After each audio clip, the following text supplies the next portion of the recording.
All right, hey everyone. We're gonna get started with the AMA in a few seconds. Also, make sure to check out on our YouTube.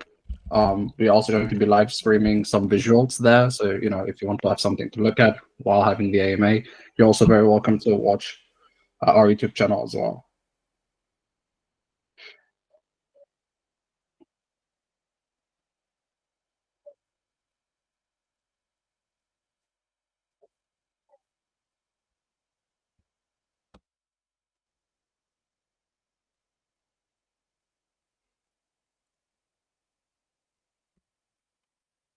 All right, video incoming. Although I could hear myself by you, but I mean. Gotcha.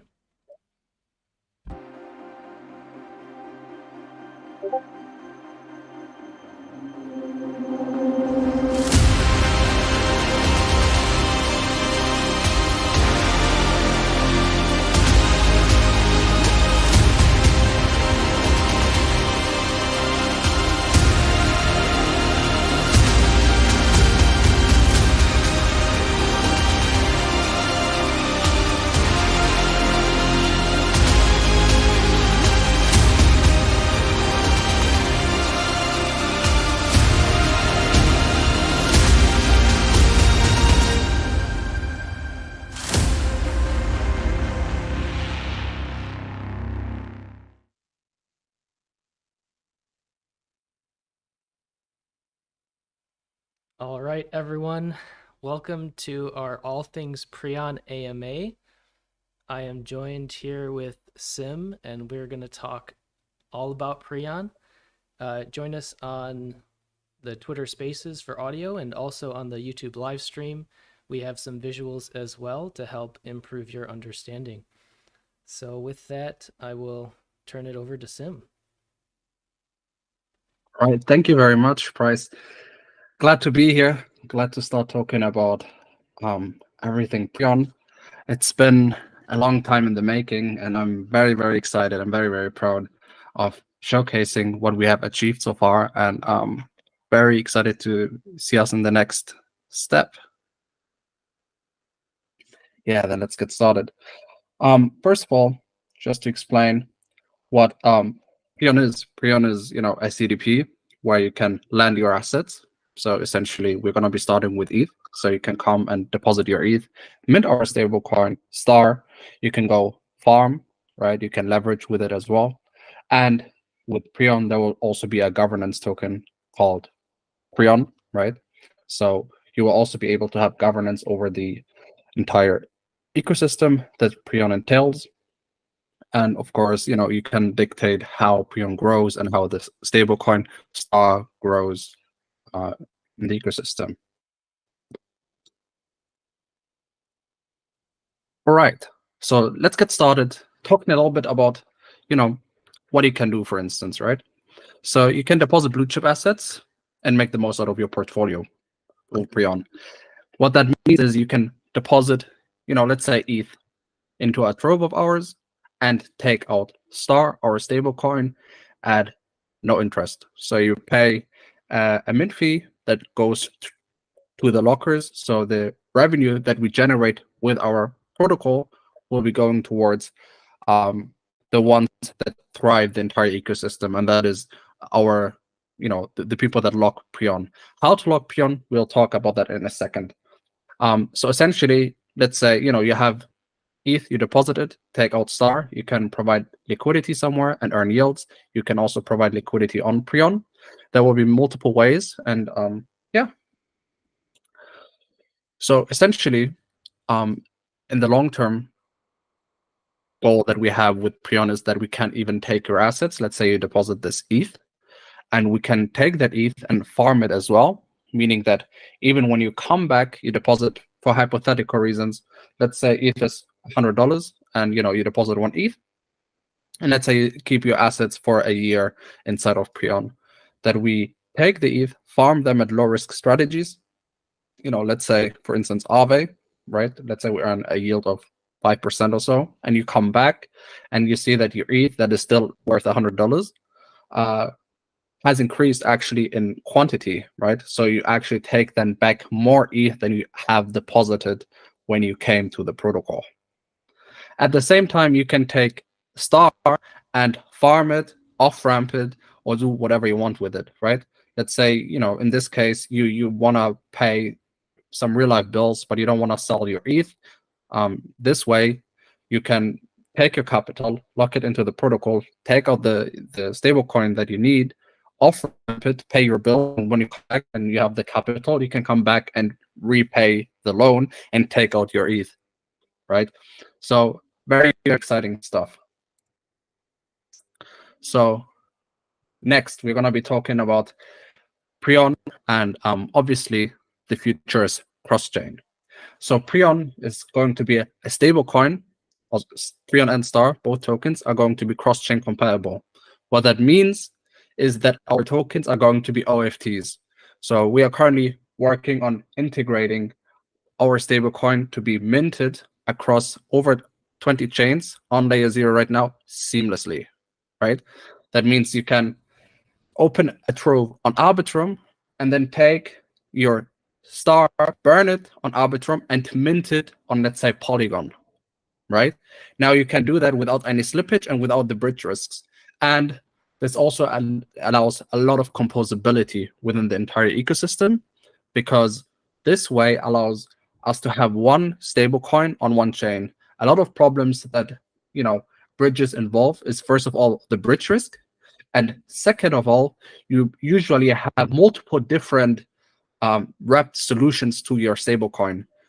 With this way, we have one stablecoin on each and every chain, and you can mint and burn without slippage. That means you can mint closely one-to-one across the chains, and not have the worry of being affiliated with bridges, right?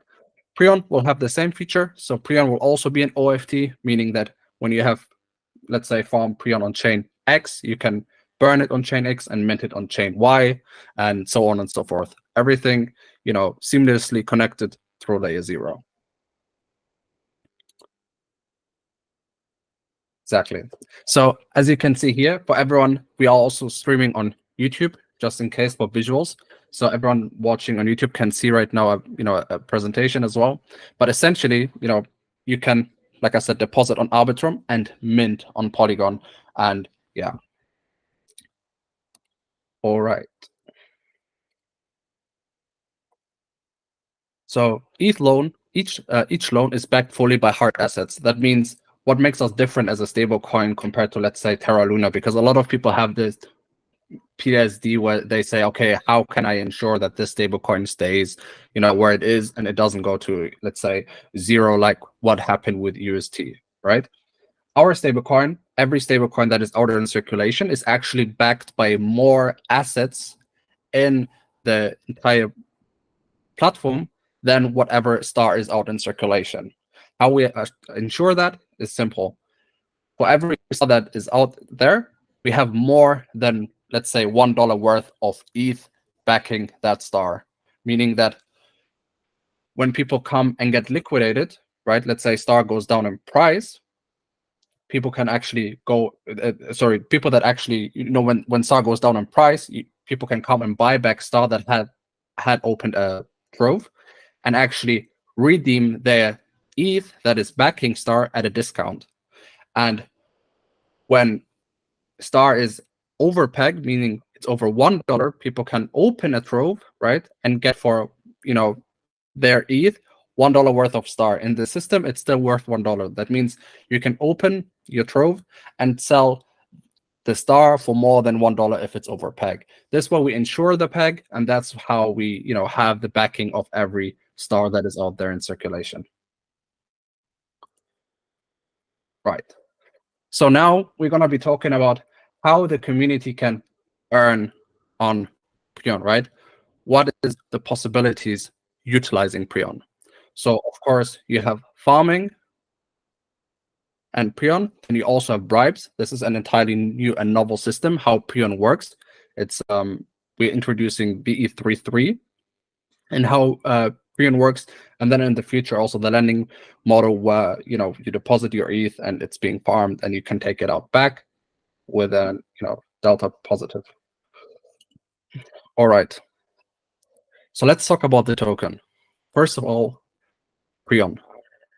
Prion is going to be releasing its governance token, also called Prion. With Prion, you will be unlocking the full potential of our platform. What does that mean?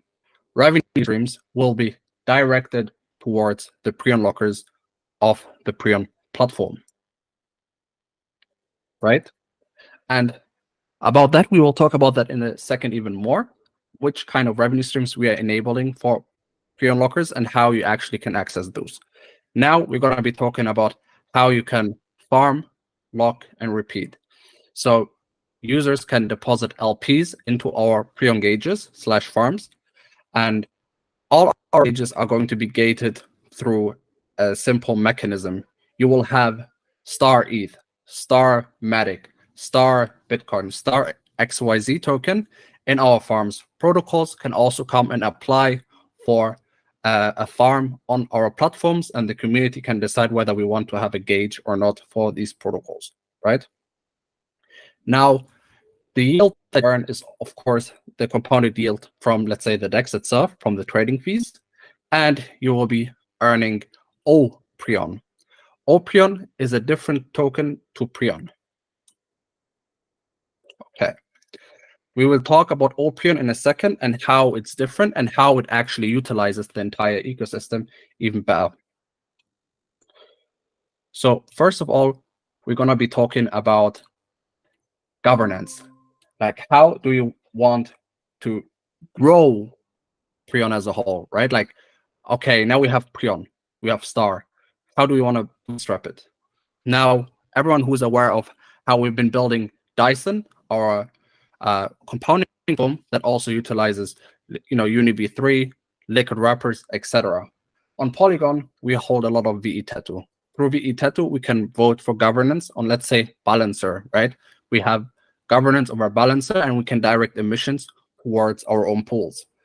On Arbitrum, we have also a lot of governance. We hold the biggest VE SLIS allocation. So Solid Lizard, we have a big, blocking there where we can bootstrap a lot of our liquidity. We also have Sterling and the protocol that launched yesterday with a bang, Kronos, right? Kronos sitting right now at $250 million of TVL, give or take. And we are currently holding over 3% of all VE Kronos within Dyson / Sphere. On Avalanche, the same. We currently hold, give or take, roughly 500,000 of VE Glacier, and we also hold a lot of VE FLDX. And on Kava as well, the biggest Solidly-esque protocol on Kava, Equilibra, we also hold a big amount of VE Vara.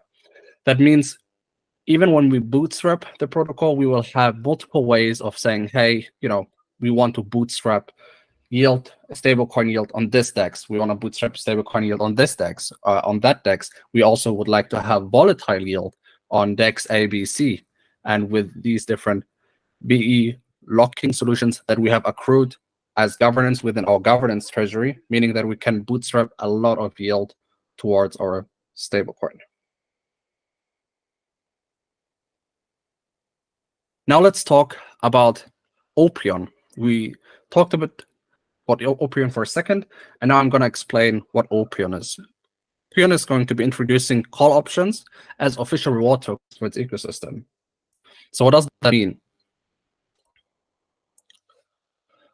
OPrion is a bond token that you can unwrap at a discounted price for Prion tokens. How is it different? Essentially, when you have yield farmed Prion, or rather in this case, OPrion on our platform, in our gauges, you will receive a non-transferable token that is OPrion.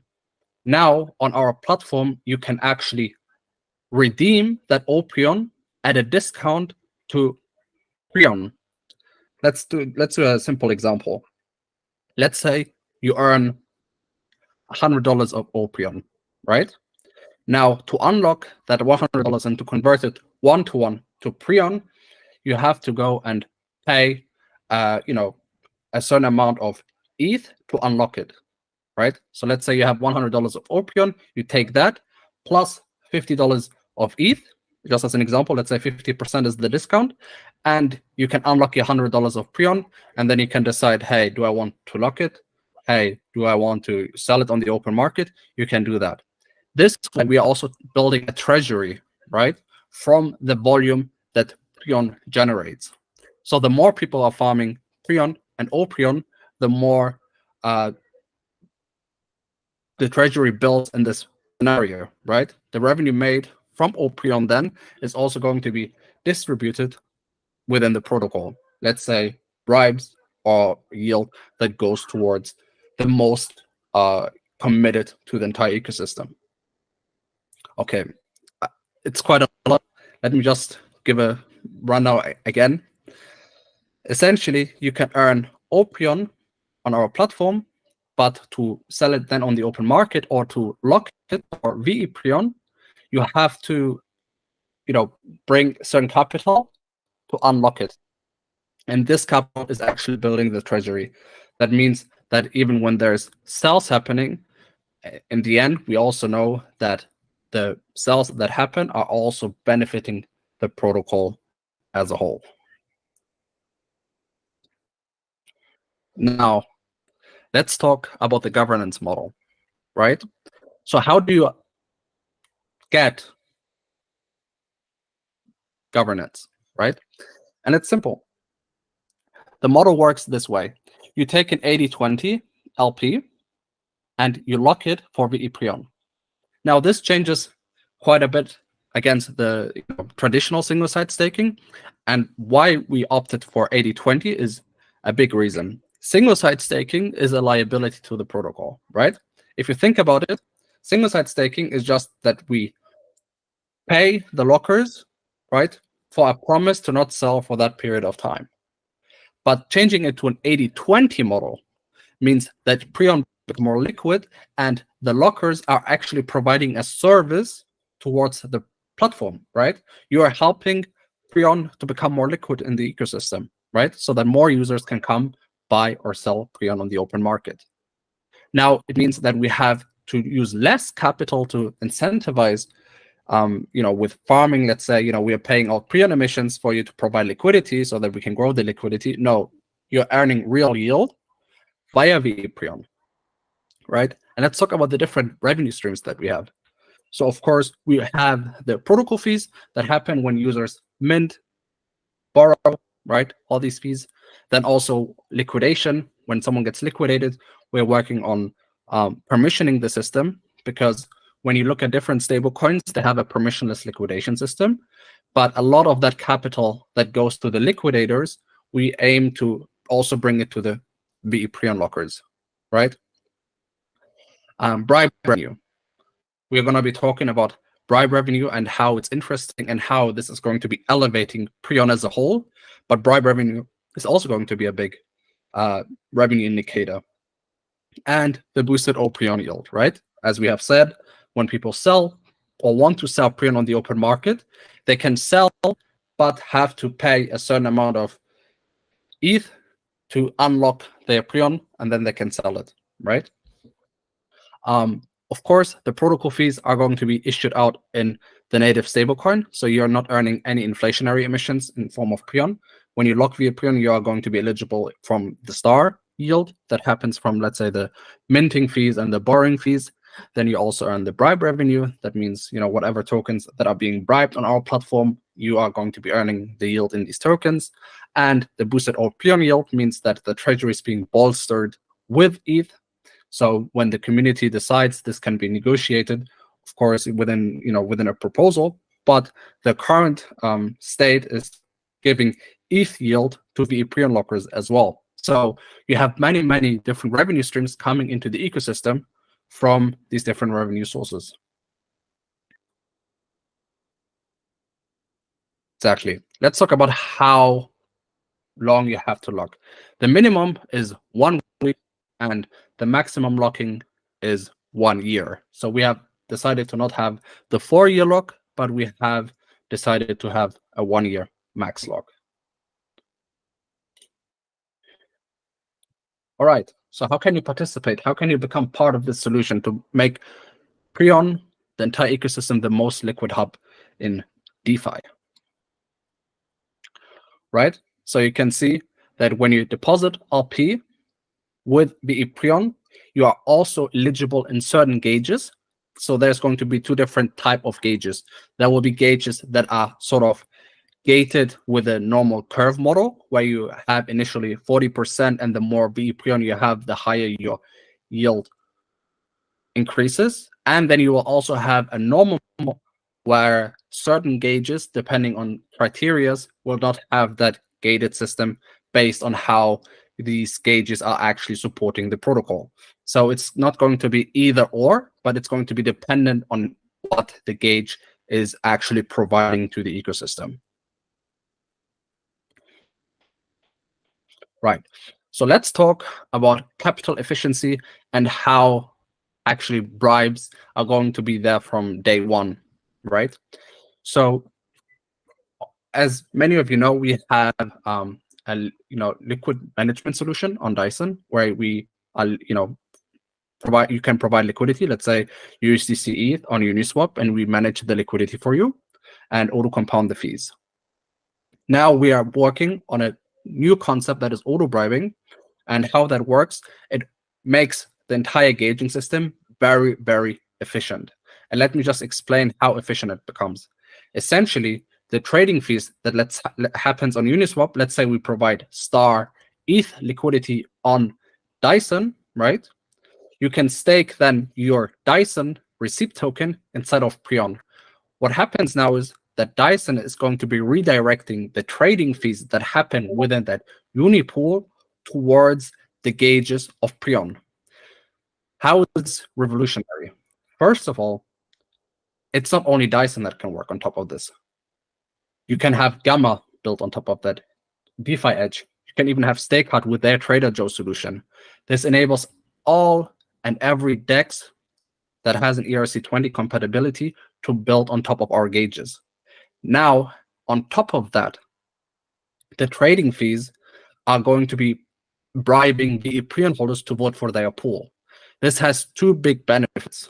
First of all, the liquidity management solutions are going to have sticky TVL, because their TVL is going to be incentivized with emissions. Second of all, and that is also a very important part, how liquidity management works, right? You will have days where a liquidity manager is actually losing out versus, let's say, hodling, right? If you hold the assets, sometimes because of impermanent loss and the fees, you may lose out on, you may lose out to impermanent loss from this entire scenario. Now, how bribing works is that when you bribe $1 of, bribes, your goal is to have more than $1 in emissions back, right? So how other protocols like Dyson and every other liquidity management solution can work is that they can bribe the pools, get back more than $1 in emissions, and this way not only compensate for losses, but also have amplified yield or returns, even on days when they would be outperforming holding. And just to repeat that again, how crazy that is. You will have the benefit of having the trading fees go to lockers, right? They vote for the pools back, and you earn the yield, and lockers earn real yield, which is then also supporting the Prion as a governance token. On top of that, DEXs where you don't have any incentives to grow your pool, except for, let's say, the trading fees, let's say on Uniswap, right? Or let's say on Trader Joe, where you're not getting emissions, you can now actually build a gauge with Star and build your emissions that way.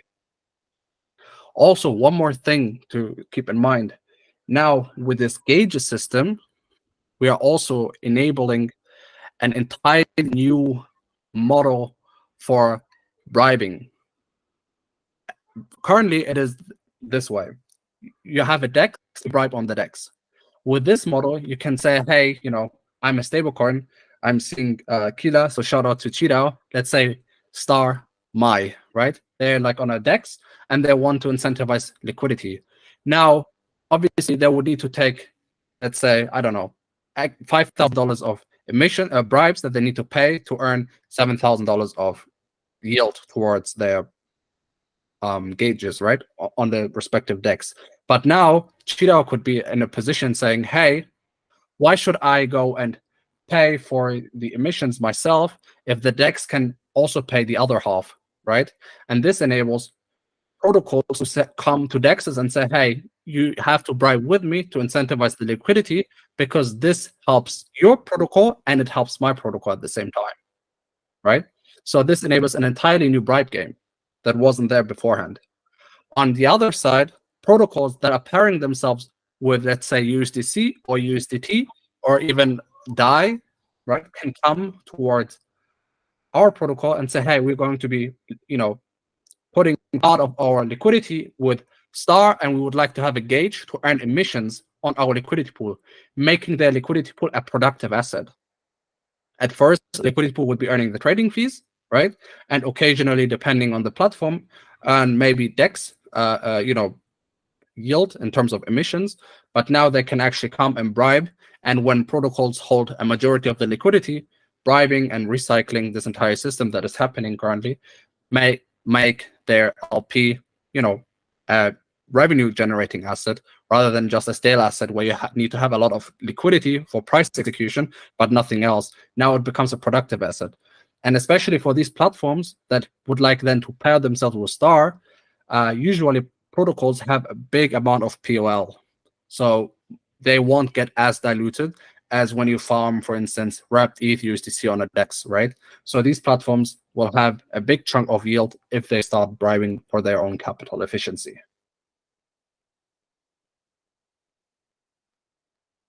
Right.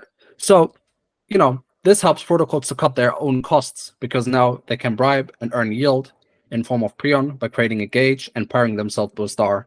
Of course, this helps the entire platform of Prion, because that means more Star is being minted to be supplied to this liquidity pool, making Star a more liquid token in all of DeFi.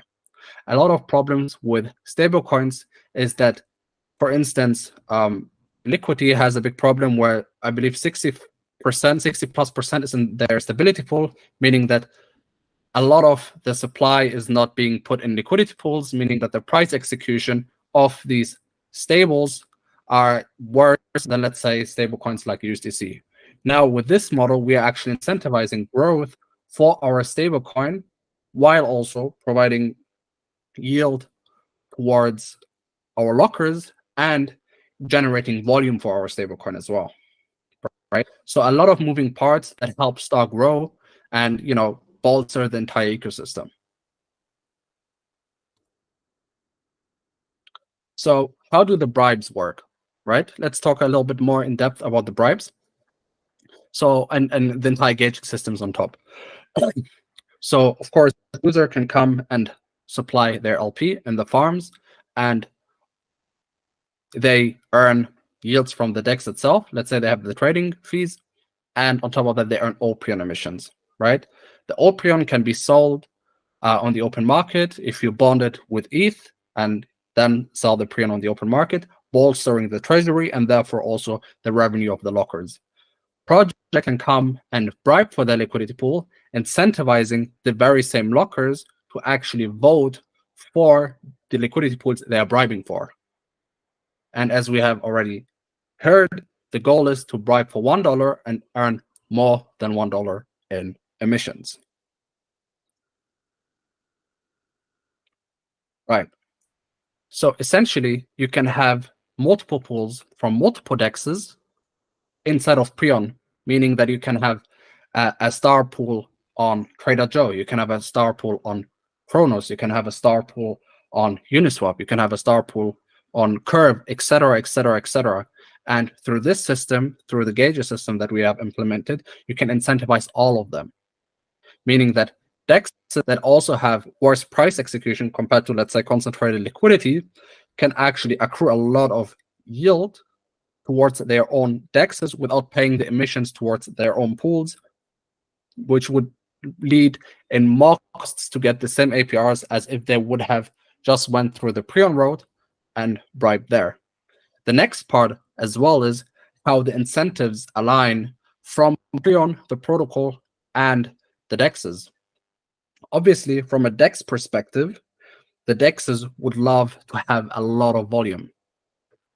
Now, this benefits the DEX because they earn a lot of trading fees. How does this benefit Prion? The more STAR is being traded, the more resilient it becomes, right? How do I explain this the best? For you to get an oracle, for instance, on Chainlink, you will need liquidity distribution amongst different DEXs and volume for a certain period of time. So let's say rough numbers. 90 days of volume, 90 days and $2 million of daily volume, right? For like I said, for 90 days. And you will need to have, let's say, liquidity in DEX A can have more than 50%, but should not exceed that. And all the other DEXs should also have a certain amount of liquidity. That's when you pass these thresholds, meaning the more DEXs are going to be participating in this entire ecosystem, and the more protocols participate in this ecosystem, first of all, the faster STAR grows as a stable because everything is paired with STAR, right? Very important. All our gauges are gated behind STAR. That means you will have STAR ETH on DEX A, STAR B, STAR Bitcoin on DEX B, etc., etc. And this incentivizes, first of all, a lot of volume, because a stable volatile pool generates a lot of volume, a lot of arbitrage, and it generates a lot of fees towards the DEXs, meaning that the DEXs see, okay, this is profitable for an entire, for us to incentivize these different pools. And DEXs that don't have that high of a price execution compared to, let's say, concentrated liquidity again, they can also amass a big amount of TVL through the system, right? Because they can come and bribe and amass TVL, meaning that they get a big share of the volume. Yeah. All right. So let's get to the last point, and then I will start speaking about things in general. Gonna be addressing a few things on how we, let's say, the peg resiliency, how we plan to do that. Now, of course, let's talk about, because we are all experienced here, how does this benefit Sphere, right? Like, a lot of users are going to be like, yeah, this is a very cool, amazing project, very cool stablecoin, but how does this also benefit Sphere? So first of all, Prion will be allocating a portion of the initial Prion supply towards the Sphere treasury. That means Sphere as a protocol can opt in to provide liquidity and lock it into VePrion and earn all the revenue that Prion is giving towards VE lockers, right? So Sphere becomes a VePrion holder, a big VePrion holder, bolstering its governance treasury and earning yield from the bribes, from liquidations, from fees happening within the entire ecosystem, and also, stuff like OPrion yield and ETH that also goes to the lockers. Now, other aspects, right? And let's talk now a bit more freely in that aspect. I appreciate everyone who was watching the presentation so far. And let's now talk a bit more about the intrinsics on how this entire flywheel works together. Let me open your eyes now. First of all, with this entire ecosystem being built, the revenue that is being generated within Prion, let's say we have the Dyson gauges, right? Dyson is going to be generating yield and performance fees. These performance fees will also go to Spherians, right? We also plan in the future to have stuff like boosted pools on Balancer, meaning that you can have, let me explain what boosted pool is. Let's say we have $10 million in liquidity, right, on Balancer, Star, and then boosted Dyson USDC, right? How this works together is that the Star stays within the LP, and the boosted pool mechanism works this way. You have, let's say, $5 million of Star and $5 million worth of USDC. 90%, give or take, of that liquidity is sitting idle. So what does Balancer do? They take the USDC and they route it, let's say, into Aave. Now we are building a special vault where the USDC gets routed into Dyson, meaning that Dyson will be taking that USDC and will be yield farming them on different platforms. Now, the yield that we are going to be generating from Dyson will actually go into incentivizing more liquidity on that very same pool, meaning that we plan to grow our liquidity on our, for instance, balancer pool. Now, where does USDC go? In platforms such as Sphereland, right? Meaning that Prion's growth will also incentivize Sphereland's growth, because the USDC that we have in the liquidity pool being routed into Sphereland is earning yield and is providing liquidity for people to lend and borrow on our platform Sphereland, right? So these are like different systems on how Prion is going to be elevating the entire ecosystem. Now, the growth of Prion means also the growth of the entire ecosystem.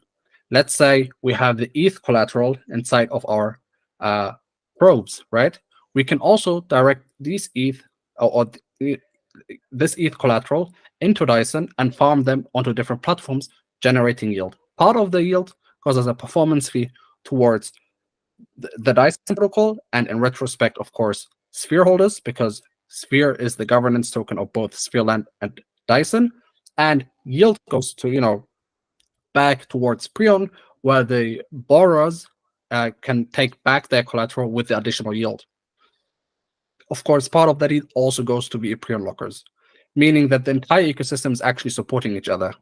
Now, when the yield, let's say, on Dyson grows for our ETH positions, for our USDC position that is in the liquidity pool, that means more yield that goes to people that borrow on Prion, and of course, more yield that goes into incentivizing our own liquidity pools. Also meaning more yield going towards VePrion lockers, incentivizing people to provide liquidity and lock it on Prion, incentivizing the yields on Prion, meaning that Prion is going to be a very interesting platform for people to, provide liquidity, earn, farm, and essentially using everything you need within the ecosystem. You can lend and borrow on Sphere. You can mint a stablecoin in the ecosystem, and you can auto-compound in the ecosystem, meaning that you have everything that you would need on one platform, meaning that you have the insurance that you know that the platform is a battle-tested, trustworthy team that has been building since the depths of the bear. Why should you go and try to take a risk on other platforms? Essentially, we're building an ecosystem where you can do everything that you want to do within, one ecosystem. All right. So essentially, the next building block on top of this entire ecosystem and how this all works together is to incentivize big chunks of volume towards Star and the entire ecosystem. We have a lot of governance thanks to us accumulating governance over the bear market, right? As I have said, Tattoo, Chronos, Sliz, and so on and so forth, right? Like all these different governances that we have, we can now bootstrap Star and the entire ecosystem, growing yield even outside of our gauges and within our gauges, meaning that Star is going to be a very liquid and attractive stablecoin. All right. I have spoken quite a lot. I think I hit the 40 minutes mark. Crazy. Price, you wanna? Yeah, absolutely. Got some questions to field here. Just 1 second. All right, so one of the first questions was, do Sphere holders benefit from Prion? I think we covered that pretty well. One was, could you elaborate on the incentives for deep liquidity and how they will be implemented with the help of Dyson? I feel like you covered that pretty well, but do you want to maybe summarize how there will be incentives for deep liquidity? There's kind of various sources, really. There's revenue, exactly, multiple different sources. First of all, deep liquidity for Prion itself, the governance token, is ensured by having the VePrion model backing the liquidity, right? So obviously, to enjoy or reap the benefits of the entire ecosystem of Prion, you'll have to lock VePrion, meaning you have to provide liquidity. Now, VePrion being locked means that the incentives are attractive for people to mint, Star, and provide liquidity on our different gauges, earning additional yield. Now, we also have the different governance tokens that we have been accruing over the bear market, also incentivizing people to see, okay, on a stable coin, stable to stable pool, I can come and enjoy X amount of yield, right? A lot of people are, mouth watering when they see 10% of yield, let's say, on a stable coin, right? They start aping in, right? So, I mean, with the governance that we hold, let's say, rough numbers, for instance, on Chronos, we hold, I believe, $600,000 worth of CHR in our treasury. We hold the biggest allocation. We also have over 60,000 of SPCHR that is also permalocked. We also, I believe, hold, give or take, 100,000 of SLIZ. Then we also hold, I believe, 300,000 or so in Tattoo. So, I mean, we have a lot of gunpowder to shoot and to incentivize liquidity for our own stablecoin. Yeah. Right. Beautiful. So much within that. Very good. Next question we had is, could you elaborate in more detail how the collateralization ratio works for minting star? Yeah, so obviously it will be over collateralized. So let's say a collateralization ratio of, depending, over 100, right? So you to say, let's say between 108 and 150, just rough numbers, right? So you will have that something in that range, but depending always also on the liquidity of the collateral we take. So at first we will start with ETH. Obviously, it's the most liquid asset in the entire ecosystem, and then we will be scaling into different collaterals. And for these, they will also have different collateral ratios depending on how liquid the assets are also on chain. Beautiful. All right, a couple in from Twitter, and we touched on this, but just more specifically, the question was, how will Prion Finance generate revenue from the various protocol fees, such as deposit, borrow fees, repayment fees, performance fees? Sounds like all of those are covered there, but Or could you elaborate again? I was lagging for a second. yeah, just where those revenue fees are coming, or protocol fees are coming from Prion. What are the Oh yeah, fees? exactly. Yeah, so the protocol fees, obviously, let's say when you sell OPrion for Prion on the open market, that's where you have to go through, our quote unquote bonding solution, where revenue goes towards the treasury. Also different solutions like, minting, borrowing, all of that. And protocol fees, of course, also account for liquidations. So when a liquidation happens, someone's trove is becoming unhealthy, then that collateral will be obviously distributed back to the stability pool, and part of the other collaterals will be then dispersed back to VePrion holders as well. So we are going to be moving the liquidation where we incentivize what other protocols do is incentivize the locking, the liquidation from mercenaries or arbitragers to incentivize them to liquidate. We plan on doing that on chain, let's say via Gelato. So we're working on a solution where Gelato can trigger automatically the liquidations, and then we distribute the yield towards our lockers as well. Very nice. All right. I don't know how much in detail we can go with this question, but it's, what stage are we with introducing Prion on the market, code finish, testing, audits, and on which chain? Good question. So we are currently wrapping up the contracts. We aim for a high code coverage. Of course, a lot of custom features have been added, and then we'll go into the auditing mode. We also plan Prion to have a pre-sale for Prion, so people, especially like experienced, will have early access, and the broader crypto community will also be able to partake in Prion's pre-sale. And then we plan to launch the platform. Exact date would be in the end of Q2, hopefully. Wait, that's next month, right? Yeah, so end of Q2, starting Q3 would be the launch of Prion. Fingers crossed. Excellent. That's a great forecast. How about this one? This is an interesting question, and again, I'm not sure how much we can go into it, but how safe is the stablecoin free from SEC and its regulations? That's something the lawyers have to answer. I'm not a lawyer, so Yeah, I figured. I did want to touch on that though.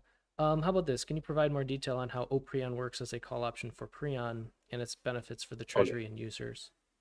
Totally. So let me re-explain. Essentially, how this works is you will have earned $100 in OPrion, for instance, and you want to sell it on the open market, or you want to lock it, right? So you want to realize your yield in some form of or shape of way, right? So essentially, what you do is you provide liquidity upfront. Let's say the ETH, right? Let's say $50 of ETH.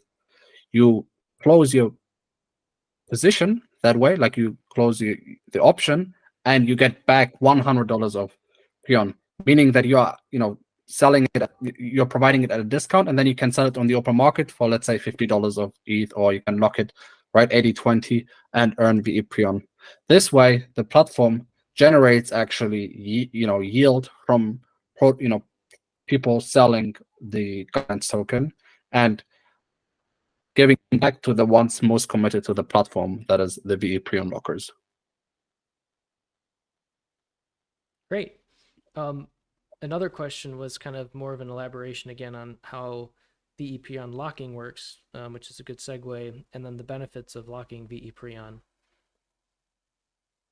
Yes. So the benefits of VePrion is obviously, like I said, all the different revenue streams. So Prion itself is not inflationary in terms of you lock Prion, earn more Prion. No, technically you could earn more Prion through the bribes when protocols come and bribe with Prion. So, just to have that just said, but essentially the platform itself will be providing yield and star from all these different scenarios that happen within the protocol.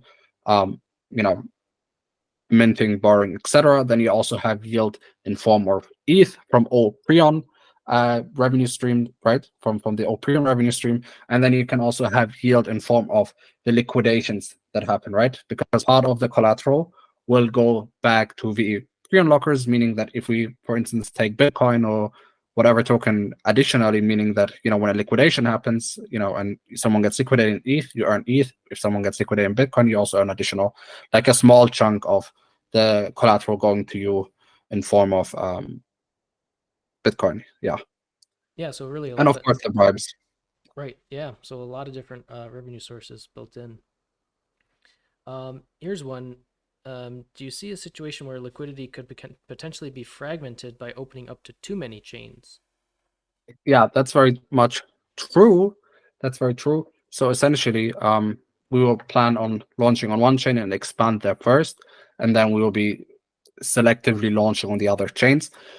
When we talked about cross-chain functionality, we just wanted to elaborate that it's embedded from day one, so we don't have to worry about bridge risk in the future, which is a very big benefit because Prion and Star are like ERC20, they will be immutable, so we cannot really change them afterwards, meaning that we have the initial support there, means that we can scale effortlessly with both tokens, across multiple chains. Of course, in the beginning, we want launch on 20 chains and you have everywhere slippage, because that's not going to be the benefit of a stable coin, right? It's a means of exchange, so you obviously want to have very good ratios for swapping your liquidity. And of course, we plan to launch on one chain, and what we always strongly advise is to swap through trusted aggregators. So of course, that is something you have to decide which aggregator you want to use, but essentially using an aggregator, meaning that even if, let's say, Star itself is across different dexes, you still have the best execution because the aggregators will swap through all the different dexes for the best price that you can get, when you swap Star back and forth. Right, exactly. And kind of within that, one of the questions was on what DEX will it be available? And it's really open to many different DEXs, right? So I think the key point there is that in Prion, those gauges, those are for LP tokens. So those LP tokens could be from essentially any DEX where there's incentives to provide liquidity. Exactly. Essentially, now everyone can participate in this entire ecosystem, and that's the beautiful part. The best DEX, who plays the game, or the best DEX which plays the game right, or the best, can accumulate a lot of liquidity towards their DEX, and have become a stablecoin hub, right? Which is also very nice. So DEXs that get outperformed by, let's say, concentrated liquidity, but have their other benefits can come and, bribe for more emissions than what they would have emitted themselves and grow their own liquidity. And another benefit is that concentrated liquidity managers now have a way to incentivize protocols or users to come and provide liquidity in their liquidity management solution, because obviously the trading fees will perpetually give yield towards VePrion lockers, which means VePrion lockers will be incentivized to vote for these pools, in return incentivizing yield towards, let's say, these liquidity managers, and they earn the users then earn the yield. One thing I forgot to actually mention about this, I talked about the binary gauges, where we all have gauges where the lockers, where you have to have a certain amount of locks to enjoy the max boost. These are the gauges where the platform, let's say Prion in this case, is not guaranteed 100% that yield is going to, or it's going to be net positive to the platform, right? There have been a lot of solidly DEXs, for instance, where platforms came, voted for the pool, took the emissions, but there was no gating of earning that yield. Therefore, they earned 100% instantly and dumped it on the open market. With a system that we are building, gauges where we know, okay, these gauges may not start bribing next week or something, or where platforms can come and sort of become mercenaries and harm the protocol's longevity, meaning that the emissions that we pay out to these gauges are actually far way outweighing the revenue that goes back to the platforms. We gate them so that protocols then are also incentivized to lock to actually earn the yield. Now we also have gauges where we are disabling these, where everyone earns instantly 100%, and that's when, for example, liquidity managers like Dyson are having a star ETH pool. The trading fees go towards the lockers, meaning that the LP is obviously exposed to impermanent loss because they are not earning the trading fees, but because we're disabling the boost mechanism, and like we said, $1 of bribes should be equal or more than $1 in emissions, meaning that users can then compensate for the impermanent loss with the emissions that they get from the gauges. So that is like the trade-off, where we are saying, okay, these gauges need to be gated for the health of the protocol itself, and where gauges are actually net positive perpetually to the platform. Like I said, auto-bribing liquidity managers, for instance, are part of this, or platforms that rebase and take the rebase and pay towards bribers as bribes to get emissions towards these pools. These are bringing revenue towards the ecosystem, and most importantly towards the lockers. And yeah, these are going to be supported via the system. Yeah, so there's a lot of intricacies there, and for the Uniswap pools, for example, all of those swap fees are going to VePrion holders as an auto bribe. So it really provides a very efficient way of bolstering liquidity and providing yield for VePrion holders. Exactly. Excellent. Another question was, when would we be able to use LPs as collateral? As time passes, so obviously certain LPs will have to be priced. So for example, we take a UniV2 LP, then both assets have to have an oracle backing both assets, then also the risk of taking these assets, and so on and so forth. We plan to scale slowly but surely and grow further, and then we can see which let's say LPs are also beneficial to the platform. If we were to say, hey, these LPs are going to be giving us an additional revenue stream, right? Let's say we can stake these LPs in a platform gauge and earn their emissions, then these LPs are going to be preferred over vanilla LPs, right? So a lot of moving parts here to dictate which LPs we want to take.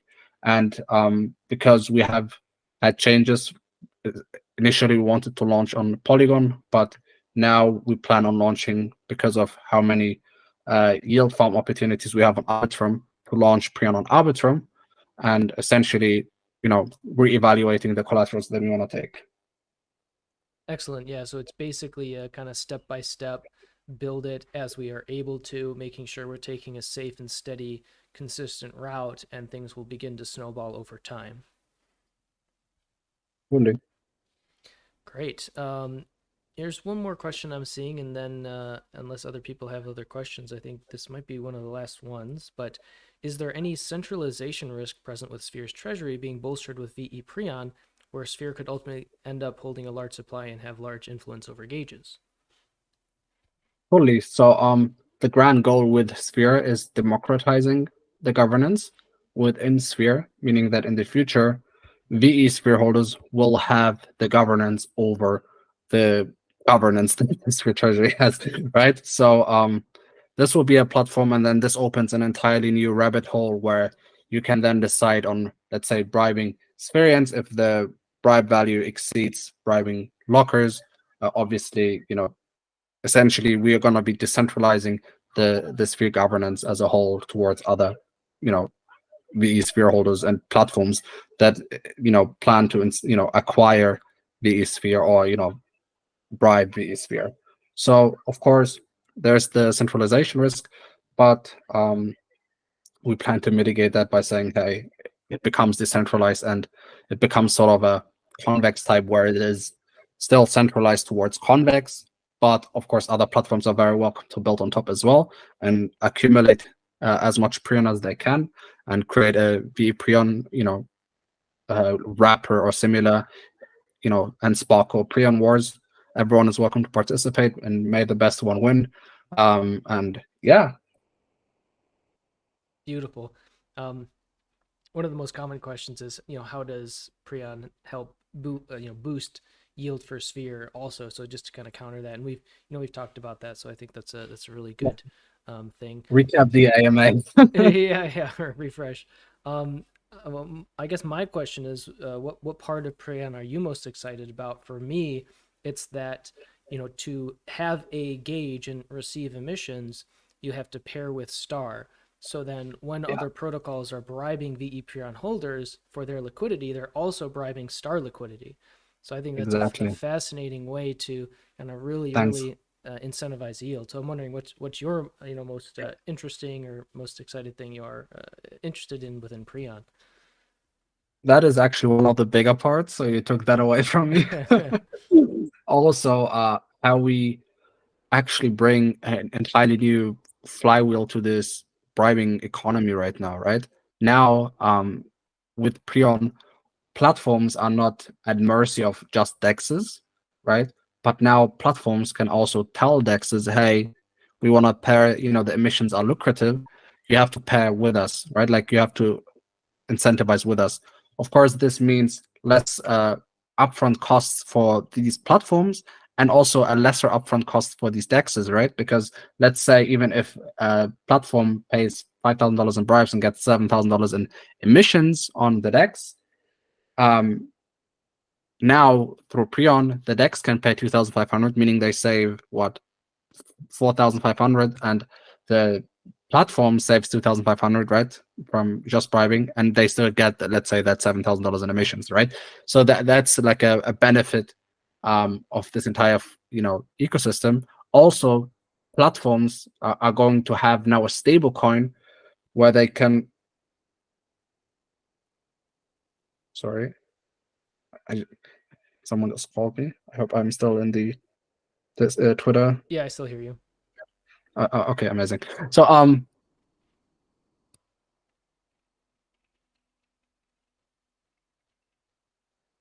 essentially, sorry, I lost my rope. Okay.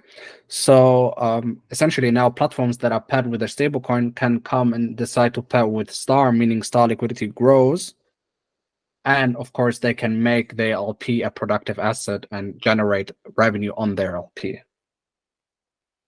Right? Absolutely. And yeah, so many different moving parts that make Star a very, very interesting stablecoin and a very interesting experiment, because of course everything in DeFi is an experiment, and we plan to disrupt the traditional finance. And I think Prion is a new model on stablecoins and changes how liquidity flows within stablecoins, democratizing the star, supply by platforms trying to capture the most revenue towards themselves, meaning that Prion grows, the TVL of Prion, grows with the, let's say, ETH, Bitcoin, etc., backing Star. Star supply grows. People mint, borrow Star, bring revenue towards Prion lockers. Prion itself is also incentivized with all these different yield structures that Prion has, and yeah, I think it's a very innovative solution for a stable coin, meshing a lot of different innovations in DeFi and making it one big new innovation that hasn't been thought of so far. So I think, yeah. Right, yeah. I think the entire ecosystem, how it works together is like, that's what excites me the most. Now also users understand, okay, now I understand why we want Prion to launch for Sphere's growth, right? Because at first there was also this disconnection, like how does Prion help Sphere?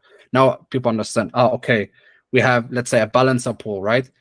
Star, and then we have also a booster pool where the liquidity in, let's say, the USDC pool goes towards, into Dyson, being farmed on Dyson. Part of that goes into Sphere Land, additional yield for people to come and land and borrow on Sphere Land, also yield that goes to Spherians, also yield that goes and bolsters the emissions on, let's say, Star, USDC, on balance, even increasing the supply for Star for people to mint and farm a stable to stable pool, right? Then you also have the gauges where platforms are going to be incentivizing high volatile pairs, let's say Star, ETH, etc. So we these different kind of pools increasing the volume of Star, making it a more resilient stablecoin. And now comes to the next and amazing part is also the peg. How do you want to make the peg stronger? So of course, other stablecoins had this issue where they get over peg or below peg, and we are working on a solution where we use concentrated liquidity. There's a stablecoin called ZK Bob on Polygon that is, from what I understand, not really a stablecoin, but they force it to be a stablecoin by having certain ranges, right? And that is like the beautiful part. And their liquidity, forcing the liquidity to be so deep around, let's say, between 99 cents and $1.01, meaning that even when people swap, it's hard for the peg to break and to go below or higher. So with Dyson, we will have a pool where we can, incentivize, let's say, a Dyson Star USDC pool, and Dyson will be having the pre-selected ranges on Uniswap or any other V3 DEX, and there we will incentivize obviously the deep liquidity, meaning that we will make the stablecoin much more resilient in terms of peg compared to other solutions.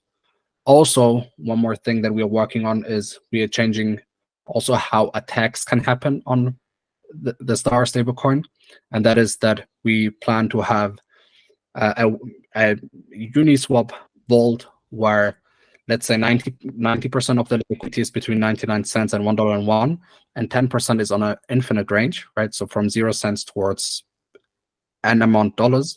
And that actually makes it harder for like flash loan attacks to increase the price of Star, meaning that even platforms that use different kind of oracles can integrate Star as, let's say, collateral, etc., in their own platforms, right? And of course, with an oracle, with a Chainlink oracle, for example, once we hit these thresholds, Star will have an oracle, and platforms can easily also build on top of Star with that solution in mind. To me, that's another kind of reason it's innovative and revolutionary, is how it is so easily built on top of all of these other dexes and protocols, where these other protocols can earn a yield by bribing because they're getting, at least equal to or more admissions. That's the goal. And you can use any dex, that you could perceive of, that you could build vaults for on Prion. So it just layers on itself so well. Exactly. In my opinion. Thank you very much. Now, essentially, we can build on top of any DEX that has ERC20s, right? So this is also like quite revolutionary, I would say. And yeah, any more questions, I guess? I guess just one more, and then I don't know how much time we have for this total, but how does the linear time decay of VePrion work, and how will it affect users who choose to lock up their VPTs? Of course. It works like on The other V models, you start with the highest boost, right? So let's say 1 BPT equals 1 VePrion, and when you stop relocking, then the time decays till you hit, from 1 year to 0 days, and then you can unlock. But of course, yeah. Gotcha. All right. There's a couple other questions, but I think we actually touched upon them throughout the AMA. So I guess I will defer to our chat in Discord, and in the other places as well, Twitter, YouTube. Are there any other questions about Prion? One more thing, Yeah. please just stay there for a second so that we can actually pick the users also for the giveaway. So don't just leave yet. There you go. Yeah, make sure everyone also that is on YouTube to maybe join the Twitter Spaces just to be part of the list that is going to be selected. Yeah, I think Lilo's just gonna take a screenshot of all users and then pick 5 on a random solution. Beautiful. DeFi Panda says, pick me. Let's give it a minute or two so that users can come and, everyone listening, thank you so far. Really appreciate you tuning in. I think Prion is going to be amazing and really appreciate everyone of you, participating in this new stablecoin. Here's one more, maybe one more question to close it off. How does Prion mitigate credit risk for individual users, and what measures are in place to ensure the security of user collateral? Of course, very good question, actually. Yeah. So of course, the strategies that we're going to be using are audited, right? So we're going to be ensuring that we're going to deposit them to, if we deposit them, it's going to be at a certain ratio. That means not all the collateral is being deposited in a platform, meaning that, let's say, hypothetically speaking, a hack happens, like what happened on Euler, not that all the collateral is gone, right? And additionally, of course, we will be auditing the entire platform to ensure that everything is, in good hands. Great. Last question. Did you wash your hands? Yes, sir. Of course. Missed that question. Okay, I'm seeing more people joining now. Very good. Let me synchronize with Lilo.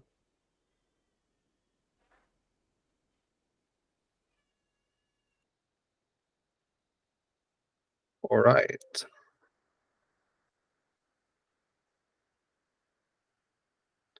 Appreciate everyone listening in. Thank you very much for tuning in and listening towards Prion as a whole. We took some screenshots, so we'll be choosing randomly. And I'm looking forward to launching it with you all. And make sure to check out Dyson Sphere.